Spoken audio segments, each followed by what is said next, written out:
Adolf Hitler एक ऐसा इंसान जिससे आज के समय में हर कोई नफरत करता है, जिसकी वजह से हजारों लाखों नहीं बल्कि करोड़ों जाने गई हैं। यही वह शख्स था जिसकी वजह से दुनिया को सबसे ज्यादा नुकसान पहुंचाने वाला वर्ल्ड वार शुरू हुआ। तानाशाह हिटलर के नाम का खौफ इतना ज्यादा था कि न केवल जर्मनी के लोग बल्कि पूरी दुनिया ही उसके नाम से कांपती थी। लेकिन दोस्तों, आज के समय में जिस हिटलर से पूरी दुनिया नफरत करती है, वह अपने समय में बहुत ही प्रभावशाली नेता था। उसके स्पीच में इतना दम हुआ करता था कि वह बड़ी ही आसानी से लोगों को इन्फ्लुएंस कर लेता, और यही वजह बनी कि वह इतनी बड़ी नाजी सेना बनाने में भी कामयाब रहा। और दोस्तों, एक समय पर पादरी बनने की चाह रखने वाला हिटलर कैसे बना दुनिया का सबसे बड़ा तानाशाह, चलिए हम जानते हैं। तो दोस्तों, इस कहानी की शुरुआत होती है 20 अप्रैल 1889 से, जब ऑस्ट्रिया के ब्रोनो एम इन नाम की जगह पर एडोल्फ हिटलर का जन्म हुआ। उनके पिता का नाम एलोइस हिटलर और माँ का नाम क्लारा पोलजल था। और दोस्तों, हिटलर की माँ क्लारा एलोइस हिटलर की तीसरी पत्नी थी और हिटलर अपनी माँ के चौथी संतान। लेकिन इससे पहले कि उनके 3 भाई बहनों की किसी न किसी वजह से बचपन में ही मृत्यु हो चुकी थी। अब चूंकि हिटलर एकमात्र जीवित बच्चे थे, इसीलिए वे अपनी माँ के बहुत ही चहेते थे। हिटलर का शुरुआती जीवन बहुत ही उथल पुथल रहा। रोजी रोटी के चक्कर में उनके परिवार को बहुत सारे अलग अलग शहरों में भटकना पड़ा, और अपने पिता के साथ भी हिटलर के कुछ अच्छे संबंध नहीं थे। हिटलर ने अपनी स्कूल की पढ़ाई वोल्कस चले स्कूल से की, और बचपन में वे बड़े धार्मिक स्वभाव के व्यक्ति थे।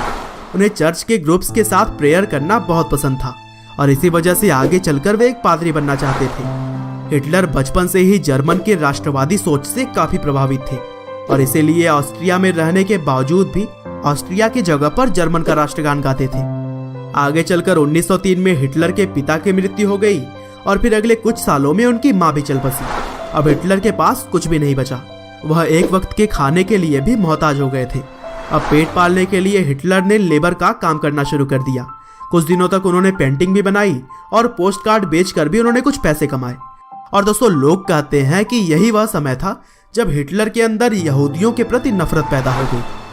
1913 में हिटलर जर्मनी के शहर म्यूनिक शिफ्ट हो गए, और वहां पर उन्होंने जर्मन आर्मी ज्वाइन करने के लिए अप्लाई किया, और फिर 1914 में उनके एप्लीकेशन को एक्सेप्ट भी कर लिया गया। अब चूंकि जर्मन राष्ट्रवाद पहले से ही उन्हें पसंद थी, इसीलिए उन्होंने जर्मनी के लिए युद्ध में भी बहुत ही अच्छा काम किया, और उनके परफॉर्मेंस को देखते हुए उन्हें कई सारे अवार्ड्स भी मिले।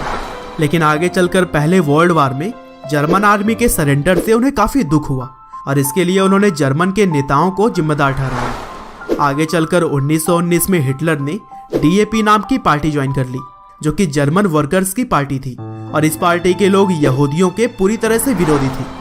और दोस्तों, कहते हैं कि यहूदियों के प्रति हिटलर की जो नफरत थी, वह DAP ज्वाइन करने के बाद और भी प्रबल हो गई। आगे चलकर DAP पार्टी का नाम बदलकर नाजी कर दिया गया, और हिटलर बहुत ही कम समय में यहूदियों के अगेंस्ट भाषण देकर काफी लोकप्रिय हो गए। वर्ल्ड वार के बाद से उस समय जर्मन की आर्थिक स्थिति भी कुछ अच्छी नहीं थी, और उसको सुधारने की बातें करके वह लोगों में लोकप्रिय बनते जा रहे थे। इसी लोकप्रियता को देखते हुए उन्हें 1921 में नाजी पार्टी का चेयरमैन बना दिया गया। पहले विश्व युद्ध तक जिसे कोई भी नहीं जानता था, वह हिटलर अब काफी लोकप्रिय हो चुका था। 1923 में हिटलर ने उस समय की सरकार को गिराने का भी प्रयास किया, लेकिन उसमें वो असफल हो गया, और 1924 में राष्ट्रद्रोह के इल्जाम में हिटलर को 5 साल की सजा भी सुनाई गई। हालांकि 13 महीने ही उन्हें जेल में रखा गया, और इसी बीच उन्होंने मीन कैंप नाम की एक किताब लिखी। हिटलर के जेल से छूटने के बाद जर्मनी की आर्थिक स्थिति थोड़ी बेहतर हो चुकी थी, और इसीलिए अब हिटलर को कुछ ऐसा करना था जिससे कि वह लोगों की नजरों में एक बार फिर से आ सके। और यह मौका मिला उनको 1929 में, जब जर्मन स्टॉक मार्केट बुरी तरह से नीचे आ चुका था। लाखों लोगों को अपनी नौकरियों से हाथ धोना पड़ा, और बहुत सारे बैंक्स भी बंद हो गए। अब हिटलर देश की इकोनॉमी को पटरी पर लाने का वादा करके दोबारा से लोगों की नजरों में छा गया। हिटलर जिस सियासी जमीन की तलाश कर रहा था, वह अब उसको मिल चुकी थी। हिटलर ने 1932 में राष्ट्रपति का चुनाव लड़ा, लेकिन एक बार फिर से उसे निराशा हाथ लगी। हालांकि अगले साल 1933 में वह जर्मन के चांसलर का चुनाव जीत गया, और बस फिर क्या था, ताकत आते ही उसने अपने असली रंग दिखाने शुरू कर दिए।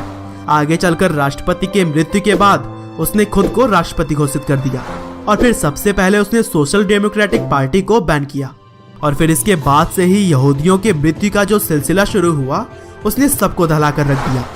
राष्ट्रपति बनने के बाद हिटलर ने अपनी सैनिकों की ताकत बढ़ाने पर काम शुरू किया, और 1939 आते आते इस जिद्दी तानाशाह ने अपने पड़ोसी देशों पर हमला कर दिया और इस तरह से दूसरा वर्ल्ड वार शुरू हो गया, जिसमें कि एक के बाद एक कुल 30 देशों ने हिस्सा लिया और कहा जाता है कि इसमें करोड़ों लोगों की जान चली गई।